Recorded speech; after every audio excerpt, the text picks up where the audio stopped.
Tinseltown. A gas flame crackled in the fireplace where Emma Hopewell sipped a cup of cinnamon spice tea. Her feet, sore from a long day at the diner, soaked in the warm water she hoped would bring some relief. Her Aunt Hattie insisted that Epsom salts could soothe any pain. "Oh, Hattie, I don't think there's enough Epsom salts to take my pain away." Emma looked glumly at her feet. Angry marks on her toes reminded her that she needed better shoes. "That's not happening this month. I'll be lucky to pay my bills. So, toes, you're just going to tough it out for a while longer. At least tomorrow is Christmas, and I don't have to work, so you get a day to rest up." The pain that overwhelmed her tonight couldn't be solved by shoes or a day off, however. An aching bout of homesickness consumed her. Looking around the dumpy apartment, she sighed. "I need more than just better shoes." Emma tried her best to not become depressed during the holidays, but even the Christmas tree, blinking its lights of red, blue, and yellow, did little to make her feel festive. The radio turned down low played "It's Beginning to Look a Lot Like Christmas" in the background. "I wish that was true." The holidays just weren't the same this year. She'd been lonely since moving to Southern California last spring, but this time of year made it especially difficult to embrace her new life. Memories flooded over her of family get-togethers, the traditional family tree trimming, and the thrill of sledding down the hills of her hometown. She remembered that sting of the wind as she and her brothers, sisters, and cousins raced past houses in the familiar surroundings she desperately missed tonight. Nothing was familiar here, and Christmas only accentuated that fact. Lifting her dripping feet out of the water, Emma patted them dry with a towel. She rose to look out her window. Palm trees lined the courtyard. Passers-by wore shorts and t-shirts, and the view of the perpetually clogged freeway ruined Emma's attempt to get in the Christmas spirit. No, this wasn't home. Emma shook her head. "How am I supposed to feel cheerful with no snow, no sleigh rides, and no caroling through the neighborhoods? The fire in the fireplace is as fake as the rest of Tinseltown. Maybe I made a mistake coming to Hollywood." Since she was a girl, however, she dreamed of becoming an actress. "Emma, you have the face of an angel, and you're able to make the audience feel what the character is going through. You have a real gift," Mrs. Crimple, her high school drama coach, told her. "California is where you need to go, sweet girl. Our whole town believes in you. Follow your dreams." "I wish I had as much faith in me as Mrs. Crimple has. I'm not sure I belong here, and I'm afraid I never should have moved so far from home. What was I thinking? I need a dose of Mrs. Crimple's faith right about now. Dreams always seemed possible back home, but the hard reality out here in the real world isn't so bright." The little town she grew up in was full of faith, in her and in a lot of things. "If you believe it, it's real," her Grandma Hopewell always said. "You can be a famous actress as long as you believe. Besides, no matter what, you'll always have a home to come back to." "Maybe I've been foolish to spend every bit of my savings to try to make it big. I'm just a small-town girl." Emma lowered her head. "It would be so embarrassing to go home in shame, though. If I don't try this, a lot of my friends and family will be disappointed. I can't let them down." She thought about the adoring audiences during her high school performances and the looks of admiration on all the children's faces as they saw her off on her trip to Hollywood. "No, I owe it to them to stick this out. But oh, how I miss home right now." If the stack of audition rejections sitting on her coffee table were any indication, Emma had an uphill climb ahead of her.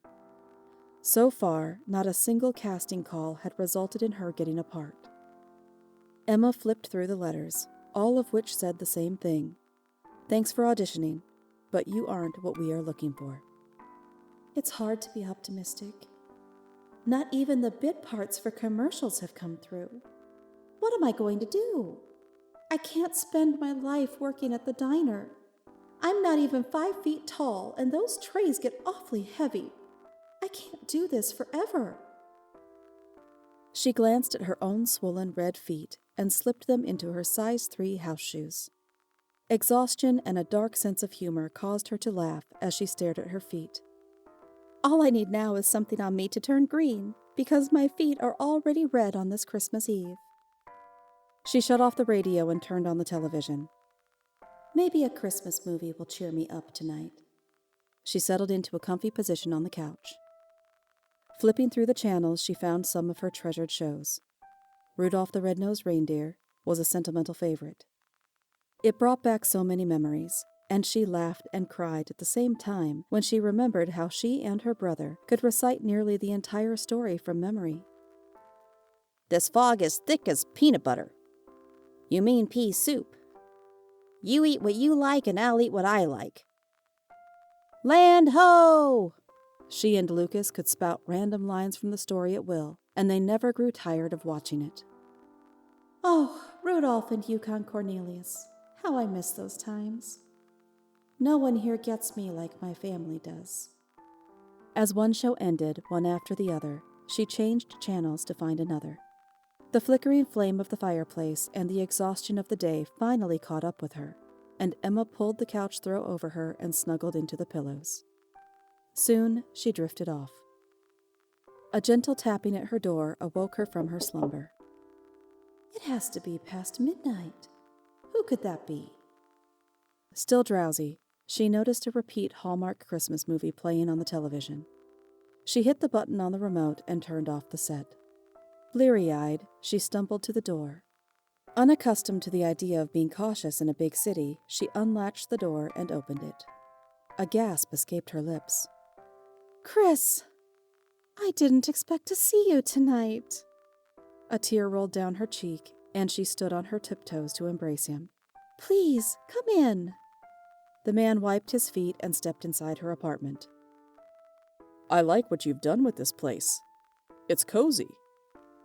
I think you're being too kind, but thank you. You have a Christmas tree, and I like the garland you put over the doorway to the kitchen. I'm nowhere near the decorator Mama is. Well, don't sell yourself short. It looks like you're doing a great job of making the apartment cheery.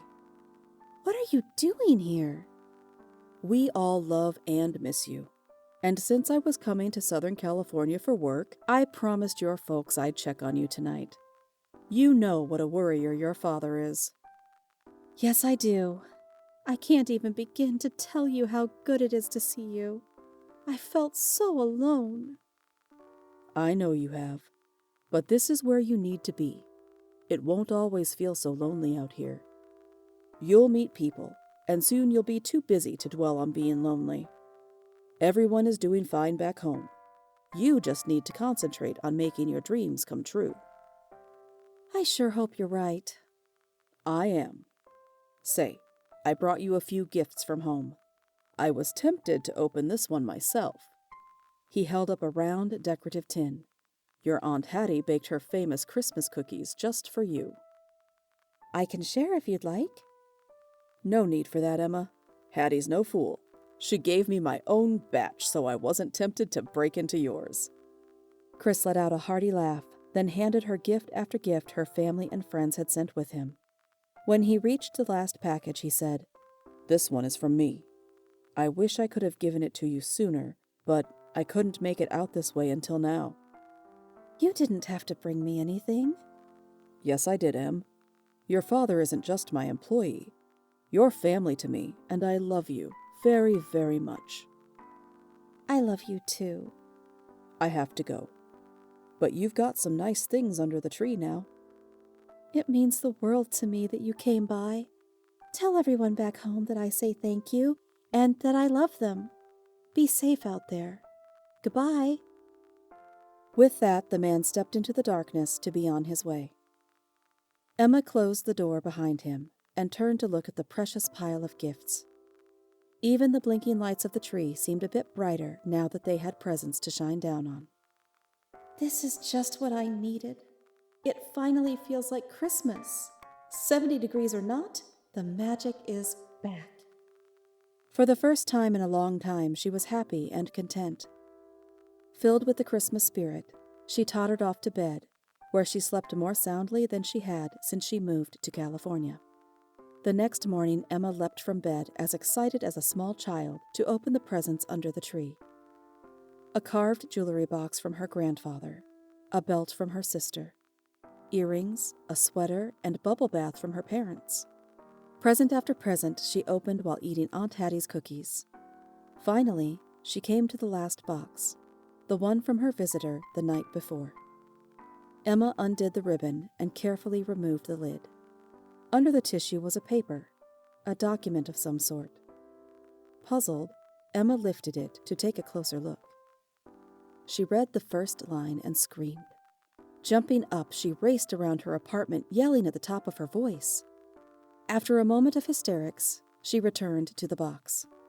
A handwritten note in a script she recognized sat at the bottom. My dear Emma, you've been such a good girl this year. You deserve this. I know you will make us proud. Your forever friend, Santa, a.k.a. Kris Kringle. Her hands shook as she searched for a pen. I need to calm down or my signature won't even look like mine. After a moment, Emma steadied her hand as she signed the contract for a starring role in an upcoming movie. This little elf from the North Pole is going to make it big after all. Thank you for joining me today, excursionists. Happy holidays to each and every one of you. You mean the world to me.